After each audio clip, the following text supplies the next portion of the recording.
because like scoundrel, if you look at the actual word, like people don't usually use that word anymore. How did you guys come up with that word particularly? So I was originally gonna start a brand with my uncle, and like I was telling you, sort of based on something completely different, just on the chapter of life I was in at the moment. So we were gonna call it Dirty Rotten Scoundrels, and I thought that sounded too much like Dirty Ghetto Kids. Yeah. And then I really looked up the scoundrels word on Google, and if you look at the definition of that, it says to be a unscrupulous person or a rogue. And then rogue really stuck with me because that's like an outcast and outlier. Yeah. And I feel like that's how a lot of us feel nowadays too as well. So I felt like it fit in perfect with the whole mental health awareness message, being that a lot of us feel like outcasts and we don't feel like we could talk to people about our problems and stuff like that. Like we're the only ones going through it at the moment. As far as like mental health goes, there's not a lot of whole people. I felt like a couple years ago there wasn't a whole lot of people advocating for mental health. Now it seems like a huge wave. What kind of inspired you to make a brand, especially particularly a clothing brand, about mental health? I would just say going through my own personal mental health problems. It was really big with my family. And I was sort of the first one to notice it, like out of my family, to be dead honest. My mom goes through it heavily, and one day she had decided that she was going to go to therapy, and she had sort of brought up the idea to me, and I was like, yeah, I'll give it a shot. I actually go right down the street on Catella. It's this place called Mariposa. It's all like intern therapists, but I mean I love it. I go there once every week, and I really like, we talk about everything, and then like my whole week goes good. I go every Monday. Yeah, it's sick. But yeah, I mean, me and Danny both come from, like not the best homes, quote unquote. But yeah, I just really wanted to, figure out how I could talk about it with my friends and, make it in a cool way. Yeah. So it's something that everybody's open to.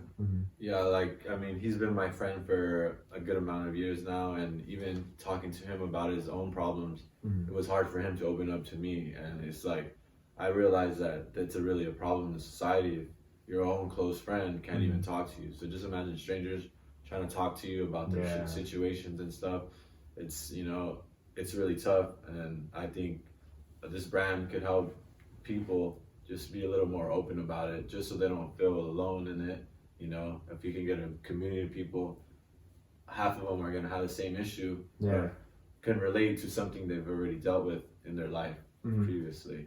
Especially too, as I feel like as men, like there's like a stigma if you like kind of open up about anything too, right? I mean, I remember. Oh, for sure. Yeah, and like that's the way I was raised too, as well. Like my pops was always like, don't cry to me about it. You gotta figure it out for yourself. Like all the time. No, they call you like pussy or something. Like that. That was just the thing. And that's something. Uncles, grandparents, all that kind of stuff. All the male figures, you couldn't really talk to them. I found it, kind of like I struggle with it too. Like I always had a female best friend just to kind of open up to, because like, I had never with my homies that I played football with or basketball. Or I definitely feel that too.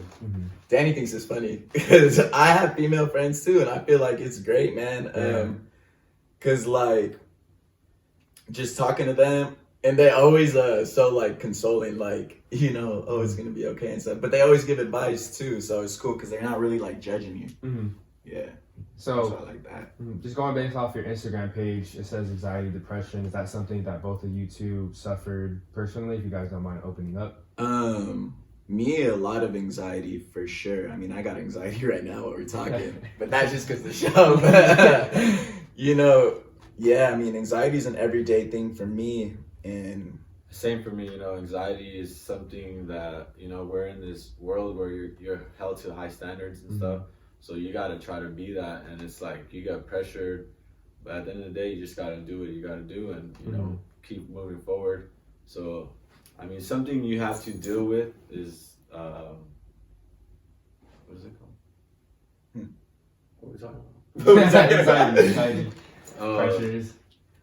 So something you have to deal with is with pressure, and you gotta figure out how to deal with it and move past it. You know, because at the end of the day, it's not gonna go away, and we're gonna continue to have it in your life.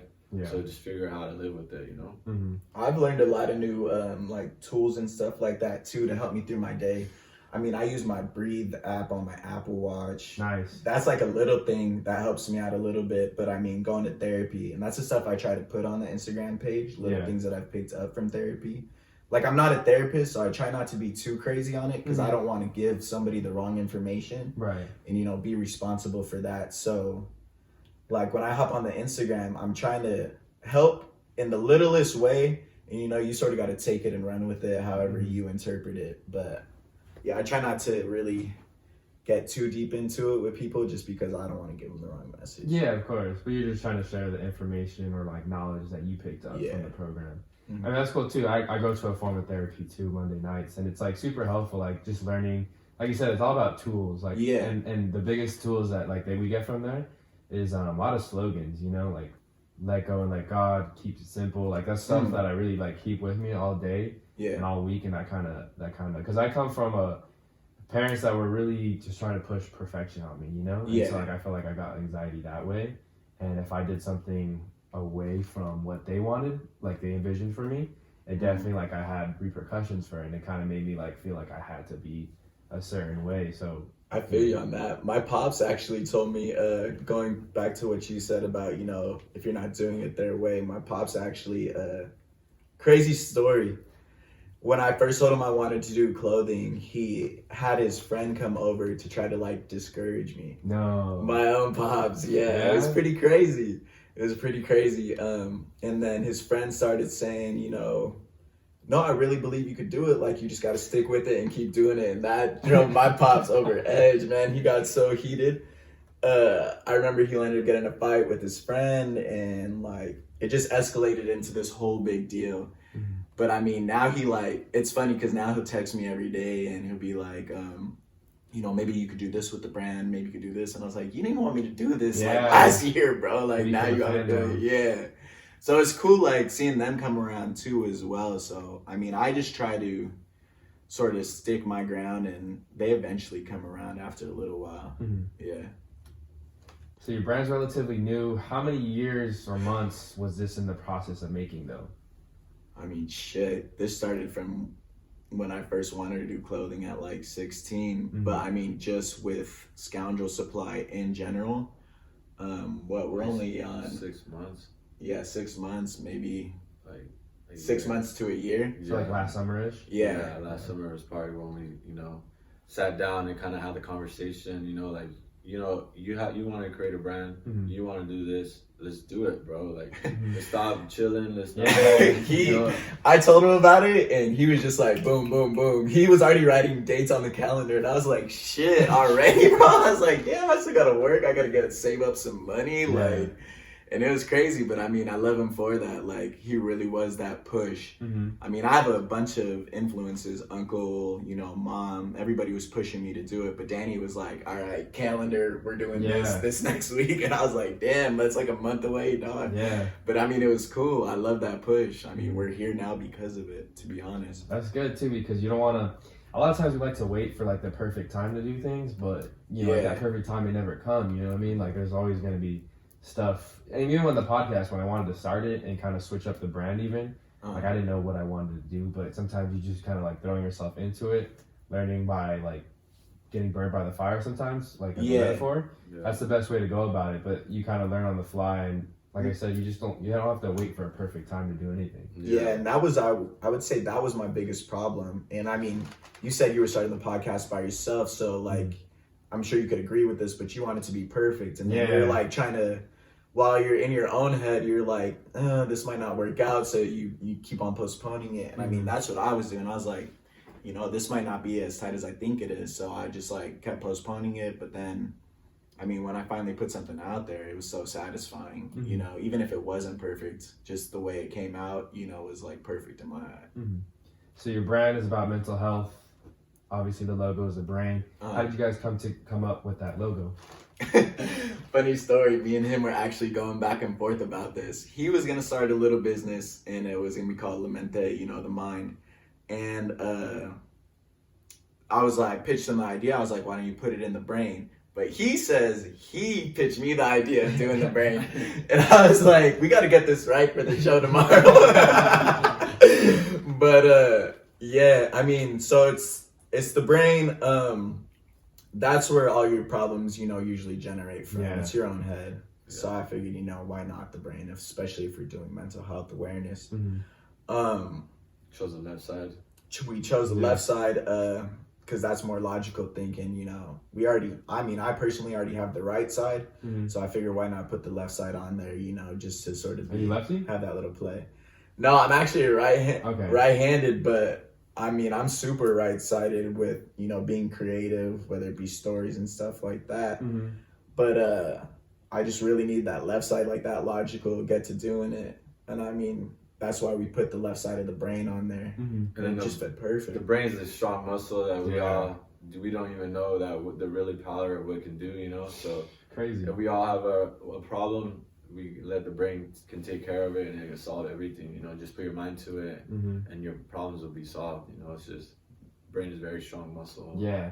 I was actually talking about it with like a guest a few weeks back, how like just thinking back to history, like where we come from, whatever you guys believe, like at some point we weren't what we are today, but eventually we became because we were willing to take risk, and like a lot of that is like, like if we have an imagination, to develop, like tools and then eventually fire and then like cities and shit like that, and buildings and like, so now we're like have AI and computers and shit like that. And it's crazy, like the brain is crazy powerful, so it's like, it's and like you said too, it's a muscle. Like people, like to get like all big and like exterior physical muscles, but that shit, like this is the most important muscle that you got to work on, For sure, and a lot of people don't even recognize that a lot of the time.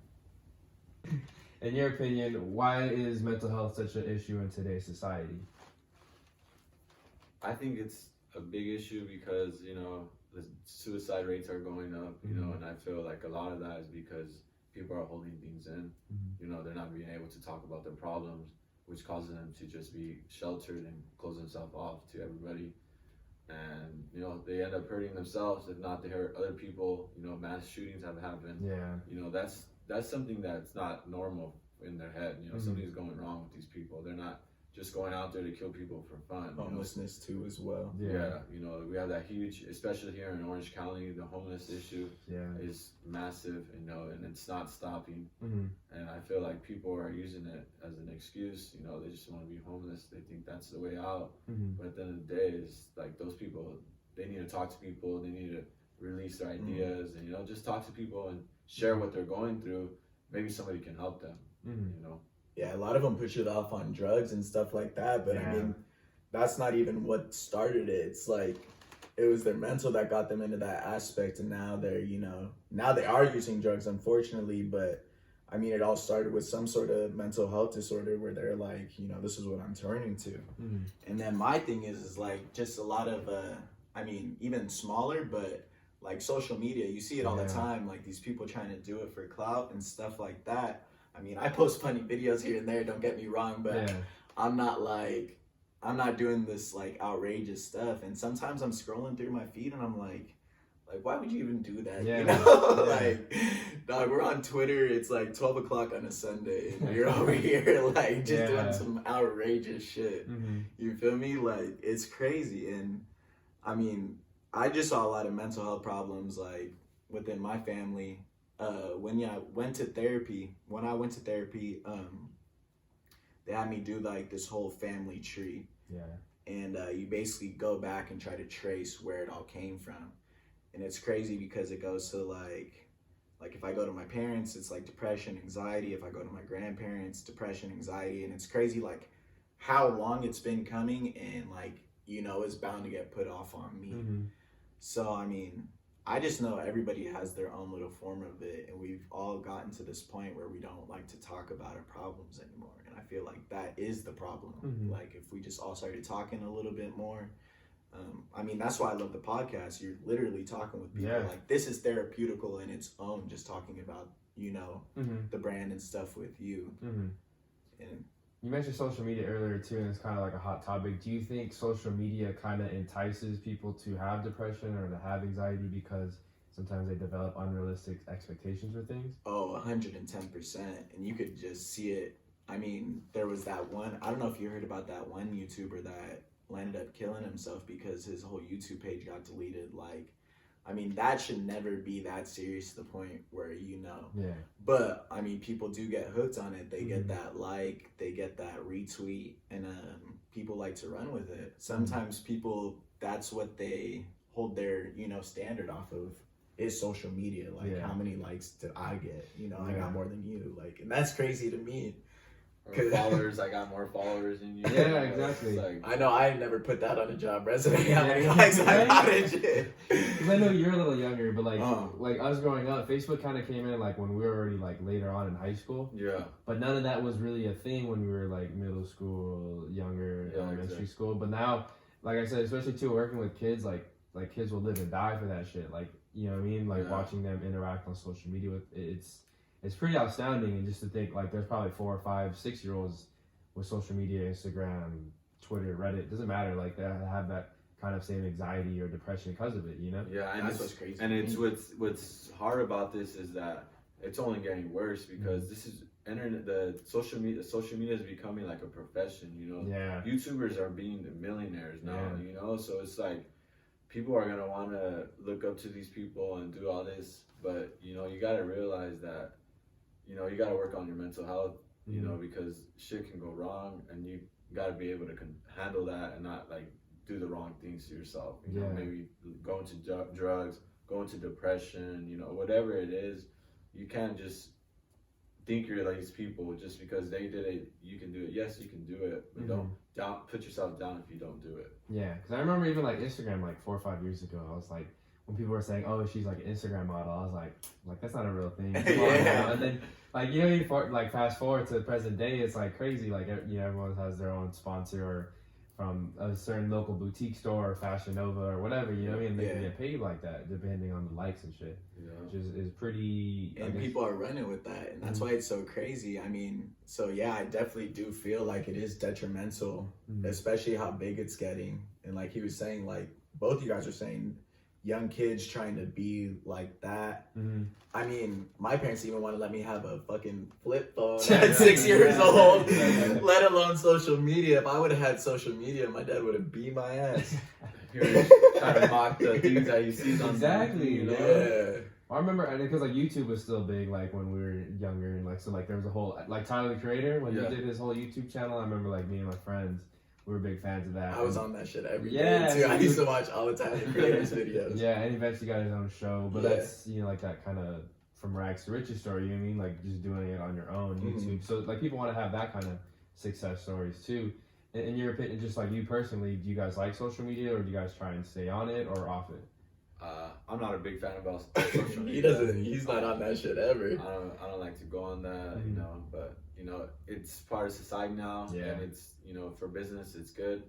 You get exposure that way, so it's something I'm trying to develop and get better at because as a business owner, that's the way that's number one marketing right now. Yeah. It's like there's no hard to ignore. Yeah, we gotta master that in a way, so even like speaking business, like LinkedIn is like a thing now. Like that's kind of crazy to think too. A professional like social media, Exactly. Yeah, a lot of people hit me up for that too. My LinkedIn account, I'm like, I don't got that shit. Me too, man. I know, I should probably hop on that. I mean, me personally, I love that shit because I laugh at it all the time. Yeah. But I was thinking this morning, like, people are like, it's just getting more and more outrageous. And it's like, sometimes I'll be on my Twitter feed and I'll be like, this is like damaging my brain just watching this stuff, like staying on it for so long. But I was thinking to myself, maybe I should hop off soon and just, stay on brand and, like some Instagram posts on my own thing. But I mean, Twitter right now is like, I would say where it's at, but also where you shouldn't be. Yeah. There's definitely, I spent like too long on Twitter where I was trying to be productive and I ended up spending like 2 hours. Yeah, it just keeps scrolling. But there are some educational pages out there, so there is good and bad, with social media. So, I mean, you just gotta use it in the right way. And I mean, like you can learn a bunch on social media right now. Yeah. And take advantage of that, so. And that's the biggest thing too on social media. You can change who you follow. You can change your environment. And that's one thing I struggled with. Like right after college, I came back home and I had a lot more time on my hands, and so I found myself on social media more. But like I always found myself kind of getting jealous of people like who were doing elaborate trips and shit like that. But then I kind of started following more inspirational pages, guys like Gary Vee, and those like kind of like people people who are doers and advocate other people to do that kind of thing.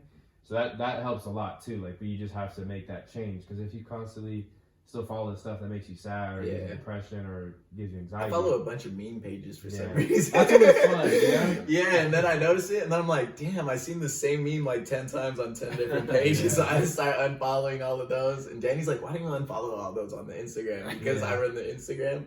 And I was like, all right, bro, I got you. Stay less. I started unfollowing all of them because I felt like it was so detrimental to me. Mm-hmm. Yeah. And it seems fun at the moment, but it really isn't that great. That's another thing too, like that's very new to the culture is like memes. Like there's, I was reading the other day, I forgot what college it was. It's some college in like the East Coast, but they have like you can major in like studying memes. Really? Yeah, and I was like, that's pretty nuts. Like I'd probably get a grade A in that. I fucking love me a good meme. To be honest, I love them, but I hate them. Yeah, they're pretty. And like you said, Twitter, like there's a whole rabbit hole of like pages or funny content. Yeah, doing different and shit. you just keep going and keep scrolling, keep doing it. Me, I'll be up like a crackhead at 2 a.m. just it's funny, laughing at And I remember like I don't know if you're on Twitter like 2013, 14, 15, but there was a whole bunch of like trends that were like super funny. Like I remember there was the whole like they would post a picture and like all these tacos, but you don't want to talk about it, like that kind of thing. I don't know if you remember that trend. And it was like all these sons, but you don't want to raise your own. Oh, okay, yeah. I know what you're talking all about. These blank, but you don't want to blank in relation to. I feel you. So like there's that trend. There's just a whole bunch of trends. The memes were like from SpongeBob to. And they're quicker about them now. Like a trend will be like. Back then it used to be like the whole month. Now it's going on like 3 to 4 days. Next trend. Next thing. Yeah. Exactly. People get played out. I mean, there's some that'll still last, like the SpongeBob one where he's like doing the whole chicken voice, like where you're mocking someone.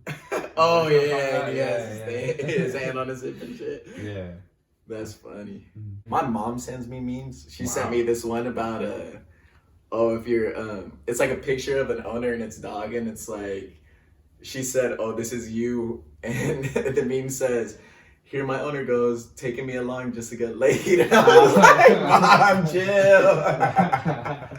chill." Damn. She's pretty funny. She's even becoming a little expert in her own on memes. That's cool. Like sometimes I have to explain memes to my mom, and she's like, "What is this?" And I'm just like, "Oh, that's."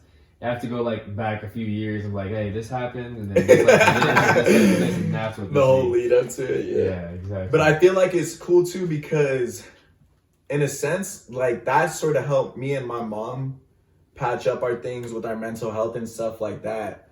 Like just being able to communicate on little regular things, because she's not that far off in age from me. She had me relatively young at like 18. But I mean, I used to not really talk to my mom or my dad a whole lot, but being able to bond over dumb little things like memes and stuff like that, and then I eventually just rebuilt that relationship. Like, I mean, we're not all doing memes and shit back and forth to each other with me and my mom, but it's sort of, there's a little bit of beauty in that, just like being able to share these little silly things with her and being able to talk to her, as opposed to somebody who may not ever express that side of themselves to their mother.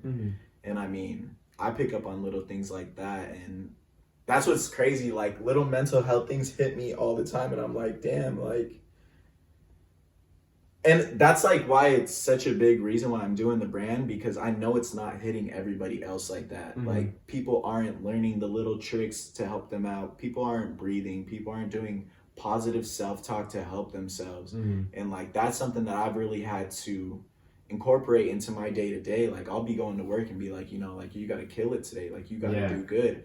But some people may not even have that, that ability to do so. Exactly. Or the knowledge of it. Exactly. And I mean, if I can instill it in somebody, or just, hint at it every day, and then eventually it grows in their head and it's something that they actually do, that's beautiful to me, because I mean, at least I'm helping that person in their own little way. because it seems like so many people don't have that, do you think eventually like schools, school districts, or like the state board, whoever decides the programming, do you think they'll incorporate that in kind of like their curriculum or in some form of DARE program? I mean, I feel like they definitely have to. It's going to be something that has to be done. At FITM, when I was going to the Fashion Institute, they had us meet with our counselor. And that was cool because, like, you sort of get to meet that person. And she was already showing me little, like, tricks and stuff. Whether it be, like, she gave me this little pair of dice, like, to fidget around with because... Like, when I'm nervous and I'm talking, I like to fidget with things a lot, or when you're doing things. Stress balls. Yeah, exactly. That'd actually be a good idea. I was thinking about that. Oh, Little brain stress ball, maybe. But yeah, they definitely do have to incorporate it. They have to incorporate a lot of things into school because, I mean, as everybody's growing, the school has to grow in its own with that. Like, education does... Even though I haven't completed college, you completed college, but I haven't. I feel like it is very important just because it shows, like you could stick with something. But if they're pushing a more positive message of what you were sticking with, I definitely feel like, the world would be a lot better place now than what it is. Yeah. And there's little things too. I mean, just like working, like I said, with the kids, when you get an F, like it kind of, like a teacher kind of makes it seem like it's the end of the world. Yeah. And that can kind of add to like your own, just like putting yourself down, and they should be more kind I of. super agree. We used to have a dress code at Seegerstrom, man. I remember that. I used to be stressed out about that, like showing up to school and not having on the right clothes, and then I'm not even focused on any sort of studying. I'm like, I'm gonna get a dress code. Like, I'm gonna get in trouble before I even get in class and shit. It's a lot of like, you did this wrong, but we're gonna punish you, but we don't tell you like how to be better, that kind of stuff. And we all went to public schools. I think that's something that like could drastically improve because I think like out of high school, I think a lot of us, we can all say like we were kind of unprepared in certain things. Yeah. Whether it was mental health, taxes, it doesn't matter. You know what I mean? Like there's always like and granted, I get that math is important. I get that, certain history and science is important, but is it all like necessary for us? Is it applicable to the real world? Yeah, exactly. And if so, like, tell us why. Like, I do understand now that I'm older why we did have a dress code. It's to discipline us for the real world because you do have some sort of you have to have some sort of discipline when you grow up. Yeah. But I mean, they never tell you that. It's usually, they'll tell you at the beginning, this is what you got to do. And then you get reprimanded because you don't do it. And then it's like, it goes down that whole little path. Like you're used to getting in trouble now. Yeah. As opposed to, hey, we gave you this dress code. This is why. But let's say they said, we're giving you this dress code, but it's because when you go off and go into the real work world, like, you have to dress a certain way. Right. If they would have told me that, I would have been like, well, shit, I'm gonna, I'm gonna follow dress code. Exactly. And it's kind of like the punishments were too harsh. Like I remember getting detentions or like I don't think I ever got suspensions, but I got detentions for my shirt untucked for like we had to tuck in our clothes at Greenville and stuff like that. Yeah. It was like untucked. It was like they gave you like too harsh of a punishment for something so silly. Yeah. Definitely. I thought it was kind of. And then you're in detention. And you're hanging out with all the bad kids, and you're like, well, shit, this ain't even that bad. Am I a bad kid? Yeah. I sort of like it here.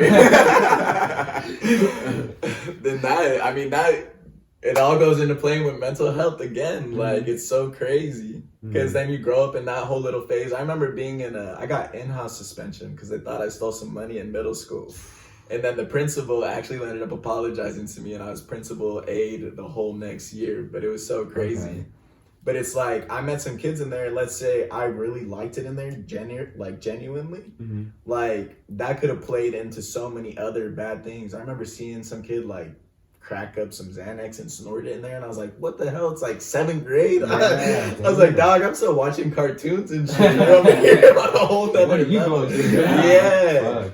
And it's crazy, and I mean, they start them off young. That's why, like, the prison system's all messed up. Like, there's just a whole bunch of mental health disorders that people go through, and they rather keep pushing on that mental health disorder instead of, trying to really help somebody out in that aspect. Right, rather than rehabilitate them. Yeah, exactly. Like, prisons are just meant to keep you there, and not a lot of people come back better if it is because of themselves, like, something that they pushed on themselves and really explored and figured out. But yeah, like, they don't got no fucking self self-help classes in there. No. I don't think so. I mean, I've never been to prison, but It's definitely a growing industry though. Like that's one thing. Like I really, when I first heard of your brand, because I have a lot of friends that started posting your guys' brand when you guys had your first drop. That's one thing. That's one thing. That's one thing that I, like just looking at your page and stuff like that's super important. Like eventually, I think like there is going to be a psychologist at every school, elementary school, even like starting them young, and kind of just pushing that on, like positive affirmations. Being able to share your feelings and that kind of shit. Like it's all going to be in 20 years. We're going to look back at it and it's going to be like completely different or treated completely different than what it is now. Because I feel like our brand is sort of like an outcast of, I mean, at least in our city of what's going on, you don't see a lot of mental health awareness streetwear brands. And then I looked some up on Instagram and you do see them, but I don't know.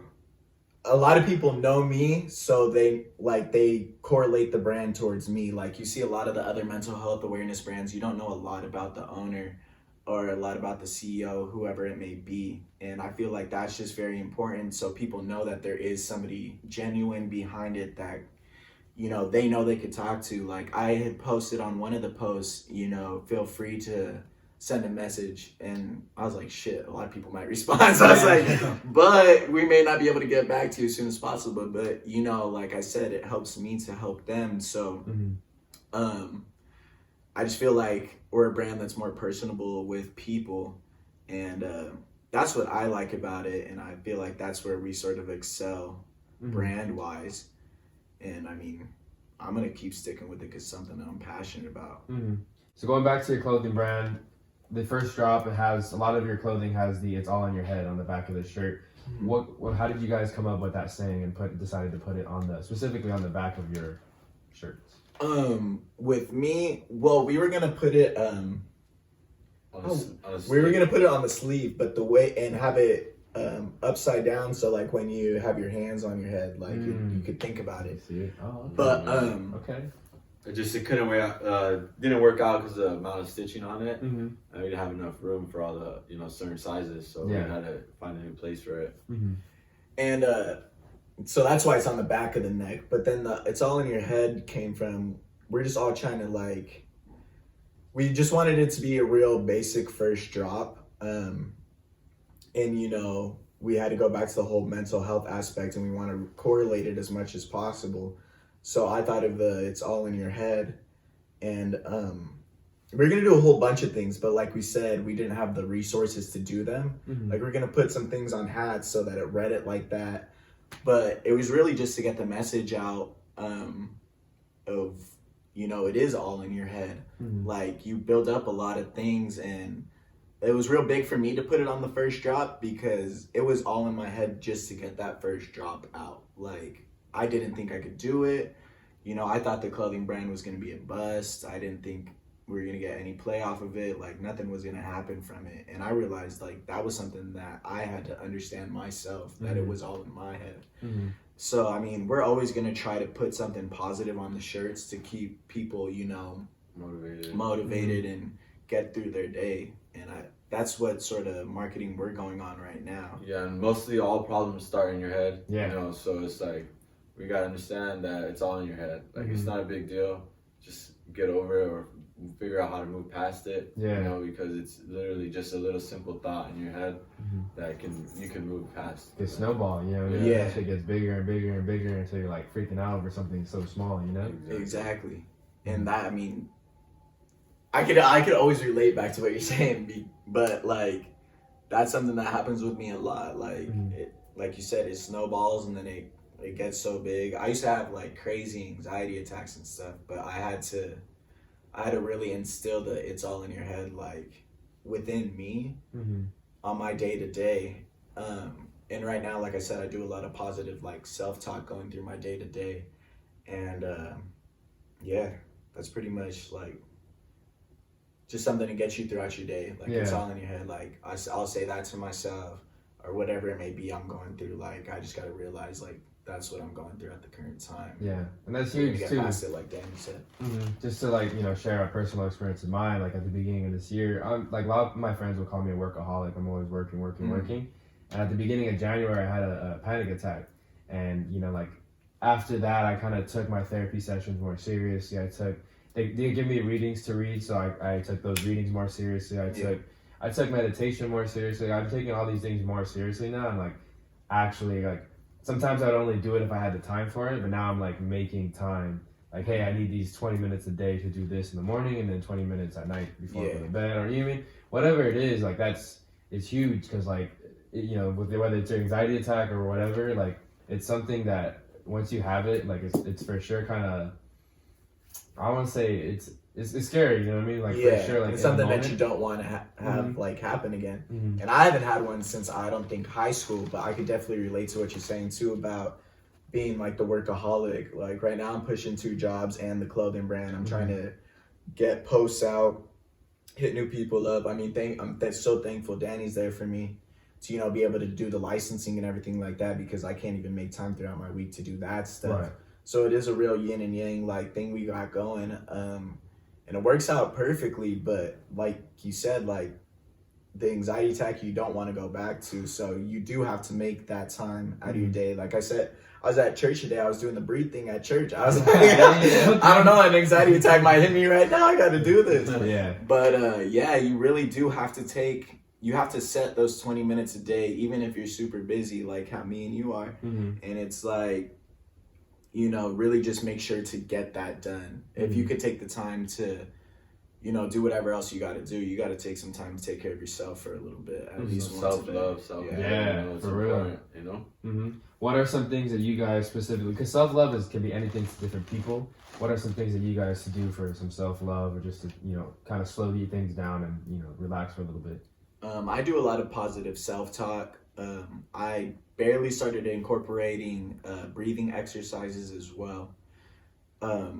Working out, I just got back into working out, sort of a big one, and you may not realize it at first. Like, let's just say you're going to go to the gym, just like get big or whatever it may be. Like, but when you're at the gym exerting that energy, like the bad energy out, it feels so good. Yeah, that helps me out a lot. One thing for me is like I recently got into reading. A book I just finished is "You Can't Hurt Me" by David Goggins. It's like, dude. It's about people. I like to hear them how they overcame things. It's just time to you to relate and like to really think that people are out there doing things and you feel like you're in a bad position or whatever. But at the end of the day, people have overcame a lot of things. And another thing I like to do is like just walk. Just get out the door, get some fresh air, and just take a little stroll through the neighborhood or whatever.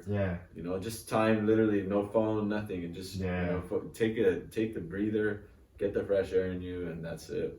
Sometimes that can be so special. Like if you're trapped in a building, whether it's work or your house all day, like just going to get fresh air is like kind of nice. Definitely. Like, oh, shit. The creative process actually helps me a lot too. I don't know if you ever get that sort of, like, it's almost like a natural high feeling, but when I'm doing it doesn't feel like I'm working. So I mean, he had went to a convention like a few weeks ago and brought me back a bunch of pamphlets, and I was looking through them on my bed, and then I was just like, it felt so good to me just to, be able to look through them. I started writing things down. It wasn't like, I didn't feel like I had to get it done.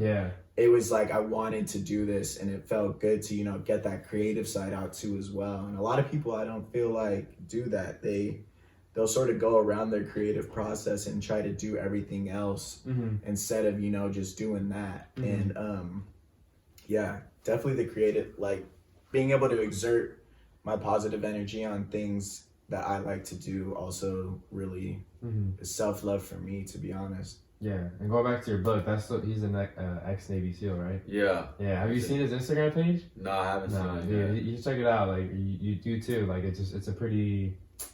He's a lot of times he's like jogging or he's working out in the meantime, like as he's like spitting some inspirational stuff. But he talks very like, like, well, fuck your feelings. Like he's very like he's like a typical Navy SEAL. You know what I mean? So it's pretty cool. A lot of people have recommended me that book, so I it's definitely a good book. I mean, I recommend it myself. It's just that guy dealt with a lot of things and he overcame a lot of things. So it's like. It all starts like in your head, in your mind, that your mind is really a strong muscle that can overcome a lot of things, And then you hear other stories where, mind cures other things, from cancer to illnesses, it's just that shit is really strong. So everybody should use it. You know. If you guys don't mind sharing, what are some of the tougher obstacles that you had overcome in your past? I have a lot. You could For start. me, it was just my parents divorced at a young age, and that was really tough because I grew up like kind of like mom and dad, and then my mom was my best friend. She was my everything. So like to see her with somebody else that was really tough for me. Yeah. So it's like that was one of the big struggles I had as a child. When my parents weren't together, and then she eventually started dating somebody else. I know he's a great guy, but at the end of the day, that's my mom. That's my best friend. She's still my best friend. She's everything to me. So it's just another man in her world was a little tough situation I went through. But I know I was blessed. My stepdad is an amazing guy. He's definitely a good father for me. He's very supportive. He's a good role model. He's a good husband as well. So it's just like I got lucky in an aspect of that, but it was still the transition was very tough for me. I'm sort of in the same boat as him to an extent.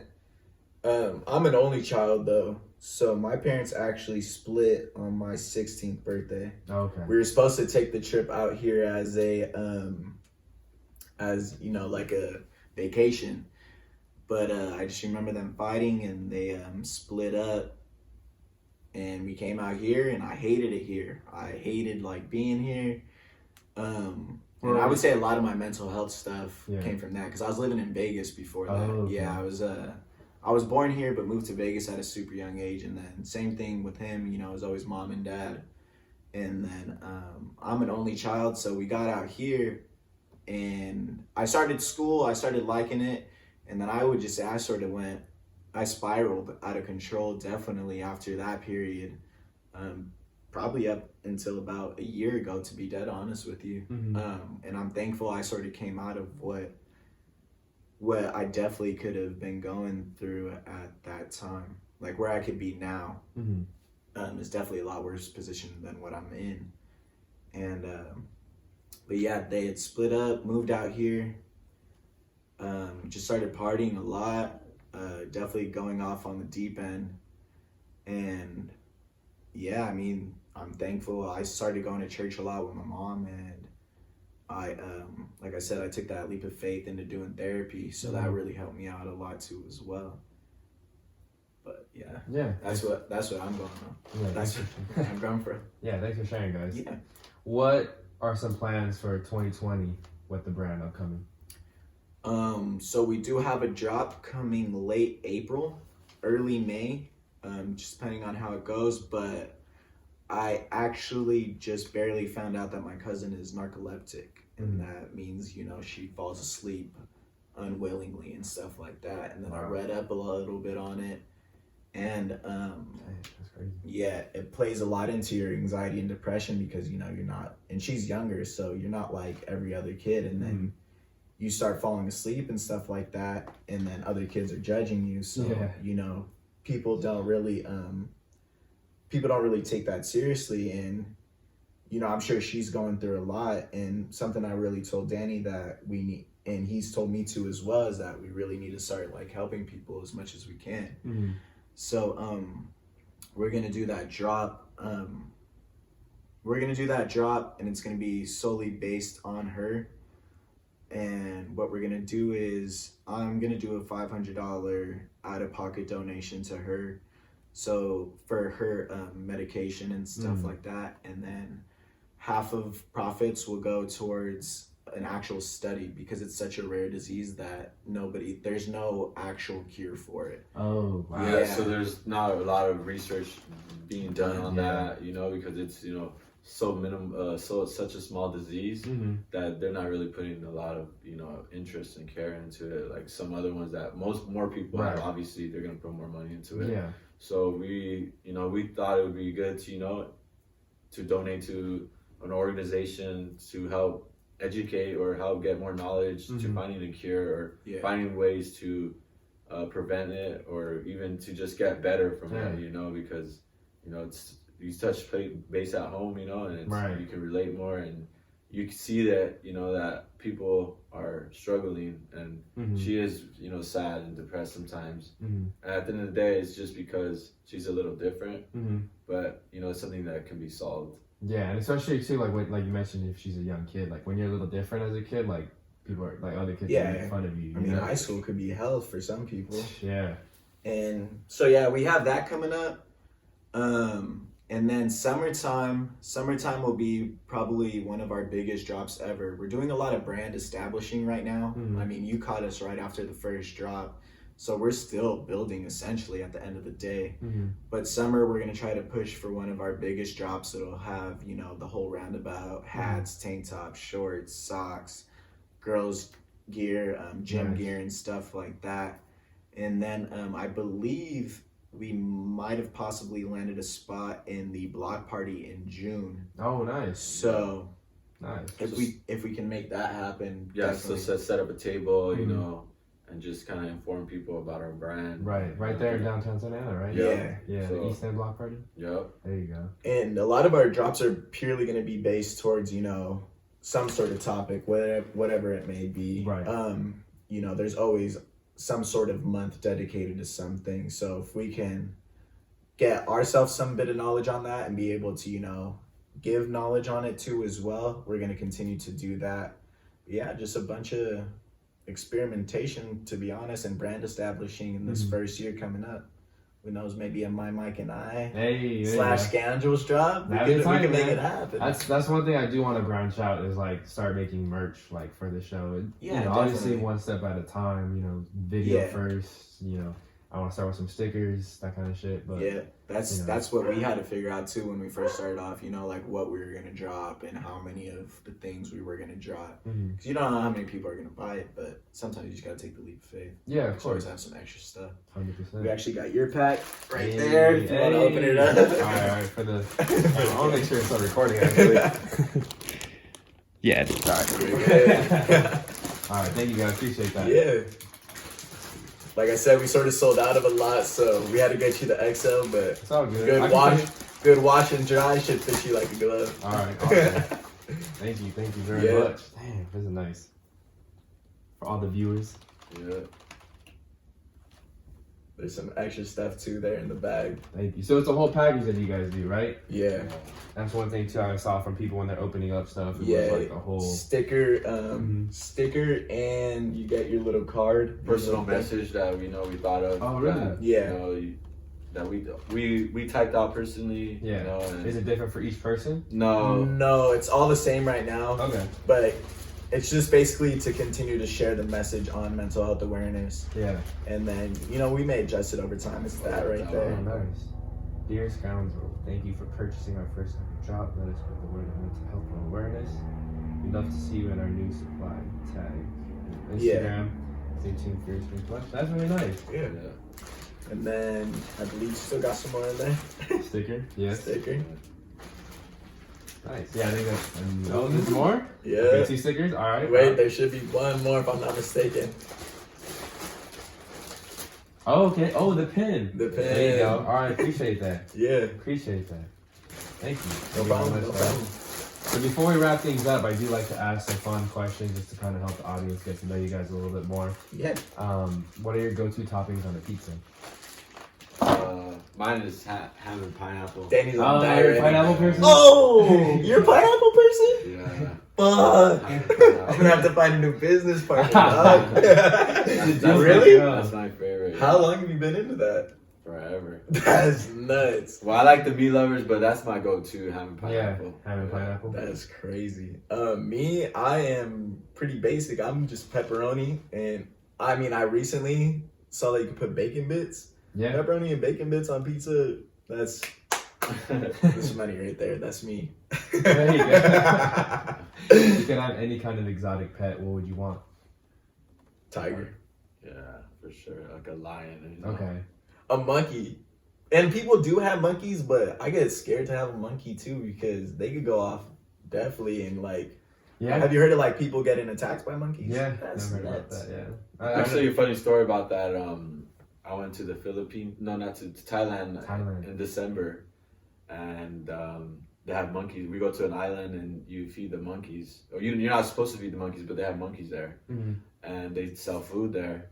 But the monkeys know that tourists go there, and the monkeys were literally grabbing the food from people's hands. Dang. I seen one open a bag of chips. No way. Drink water, like from a water bottle. Yeah. Like it was crazy. And they told us, be careful because, they do bite and they do attack, It's because people give them food, so they know, like, give me food or not, I might attack you. So Yeah. that's crazy. Seeing shit like that, it, like, makes me... Because, like, there's a lot of people who don't believe, like, we don't share the same ancestors as, like, apes and shit. But, like, when you see that, like, the ability to open back that's shit, all. it's like, come on, like, tigers don't be doing that shit. Like, bears don't be doing that shit. Like, monkeys are the only other ones that got thumbs, I think. So, the thumbs is where it's at. Right. So you need that stuff. I heard, too, in Thailand, like, they'll take your phone or your wallet as leverage, like if you're in the city, because I had a friend that went during college, but like they'll take your phone or your wallet and then you have to like give them food and they'll return your phone, but they're very smart and savvy about that. I thought that's pretty crazy. So shout out to monkeys. Yeah. Shout out to monkeys. If you were deserted on the island, what are 5 things that you would need on that island? Pussy. Ooh, that's all 5. That's all I do. I'm just playing. Some water, food, shelter,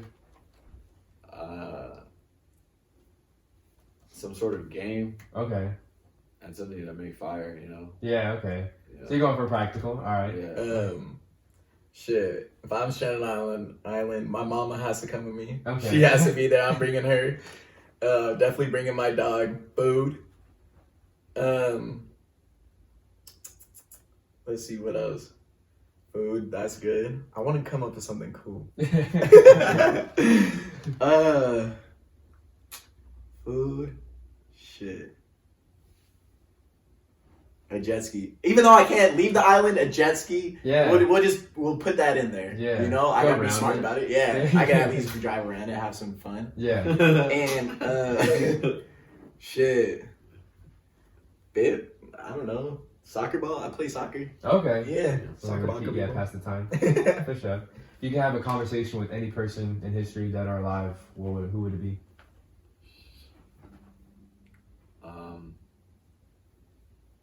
Emmett Smith. Ooh, okay. I like that one. I love football, and he was. I looked up to him a lot, and I just feel like I would like to hear a story and how he overcame things, because I'm sure he overcame some obstacles in life. Yeah. So I just kind of would want to hear his story and shit. And compared to like some of the other former players that are now on TV and stuff, he's not really like active like Deion Sanders or those other guys who are always working on TV. Like he's kind of, if you see an appearance from him, it's kind of rare, Yeah. I would have to say personally, my grandma. I mean, I've talked to her before, but if I could still have a conversation with this day to anybody on the earth, it would be her, because she was just always giving me some wisdom, and I just was always there for me. So I would say 110% my grandma. Nice. If you could go to any time or place in history, where would you want to go? The 90s. 70s. Okay. 90s? You're born in the 90s. 90s is dope. Like but to be an adult in the 90s, like, I know what you're saying. Yeah, I feel like to be an adult in the 90s. The house parties. Rocking a do-rag. That's before cell phones, too. It was like a pager, Yeah. I'll get back to you in like 5 hours. He hates contacting people on the phone, too. He would have loved the pager, dog. That's how I feel, too, though. Like, I'm not a big fan of, like, phones, technology, so, like, and then I was a really big fan of like the music from the Tribe Called Quest, Ice Cube, all those people. Like in the 90s, that was it. Okay, I guess the 90s is a good one. Golden era. The 70s, why the 70s though? Oh, 70s disco time.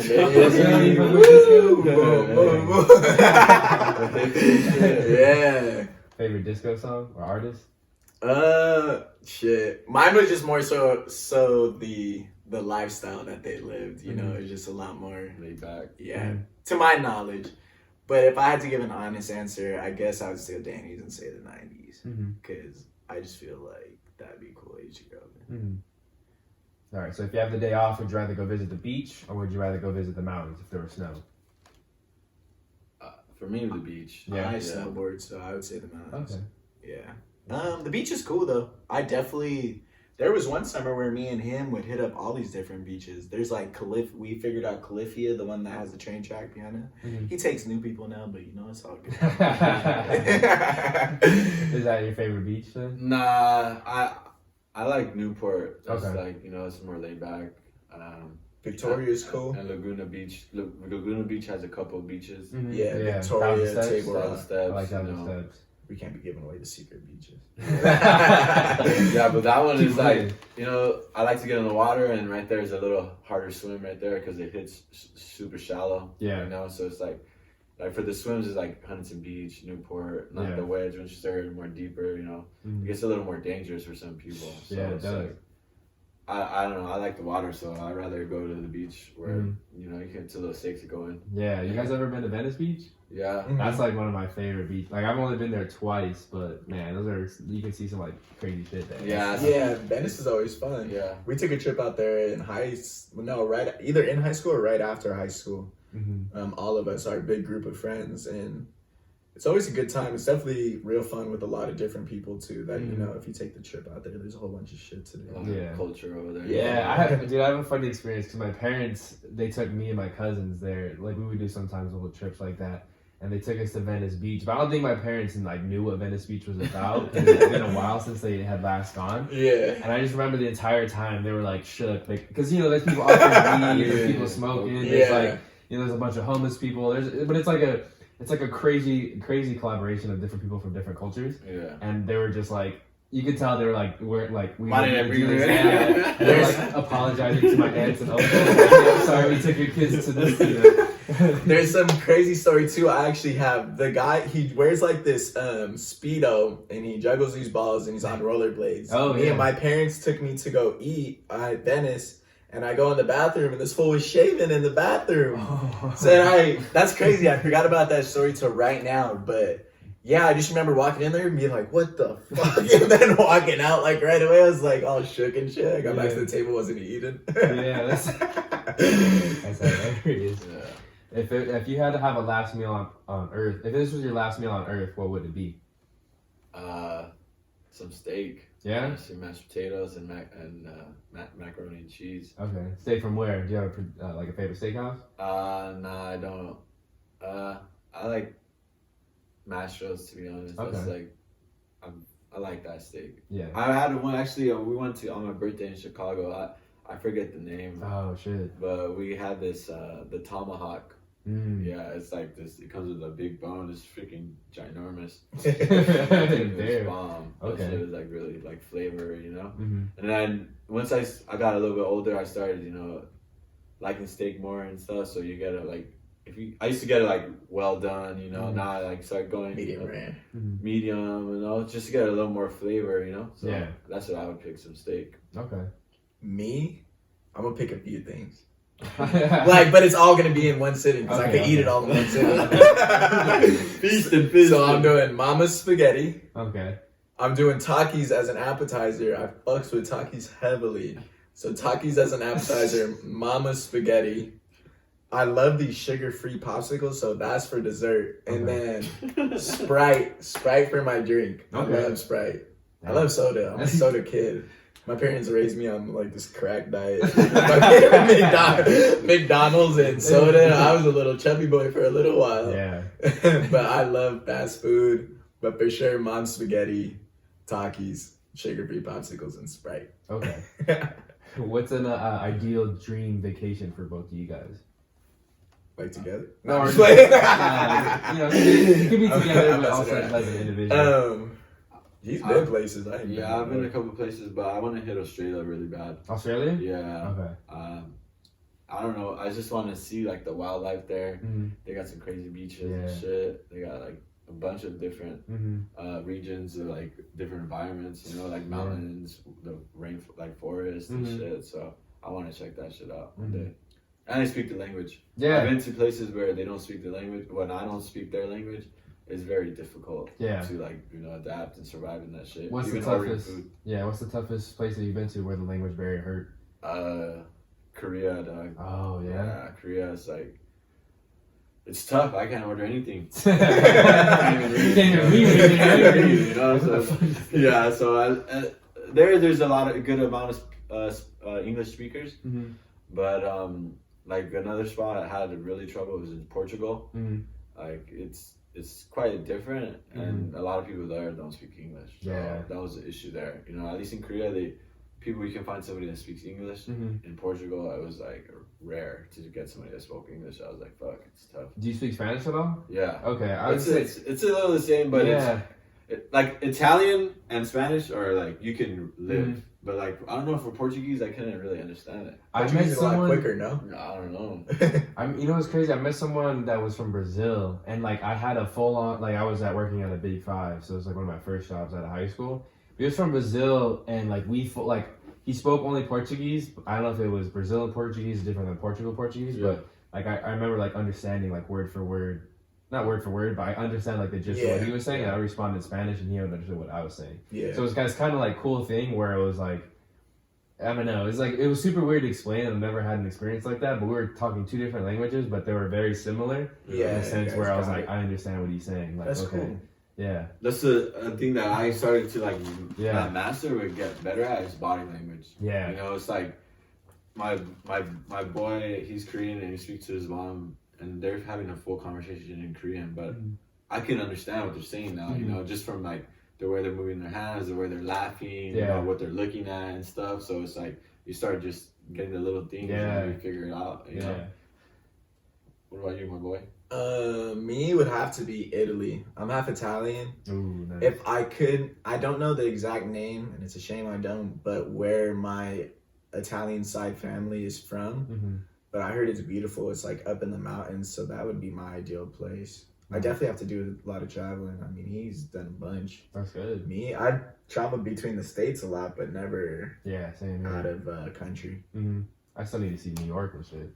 New York's, that's where a lot of my Italian family lives in New York, So I've been out there quite a few times. You sure you're not Sicilian? I think my aunt's like second richest lady in Staten Island right now. Okay. Yeah, so she's balling, but I mean, I don't never see that side of the family. Hey, your aunt. Need a handout. Yeah, for sure. All right, last question. If you could give any advice to your younger self, what would it be?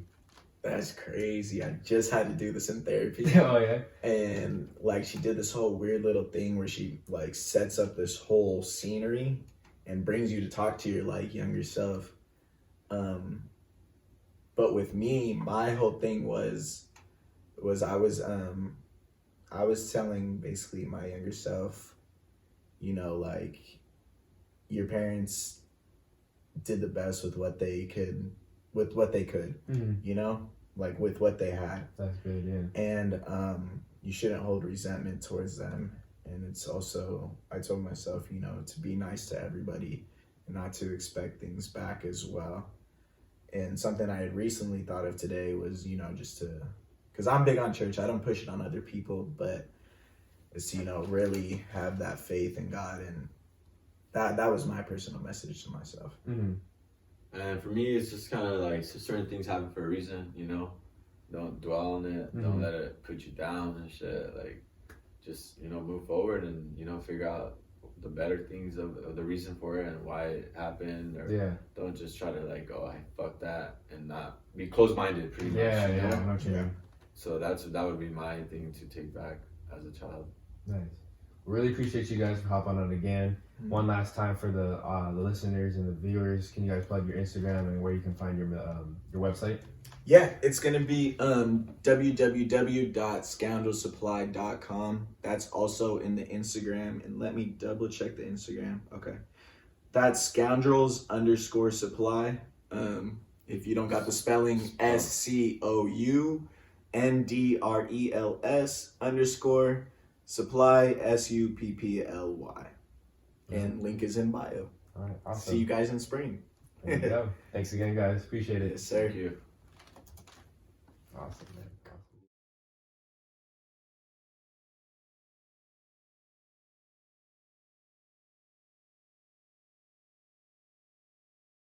man.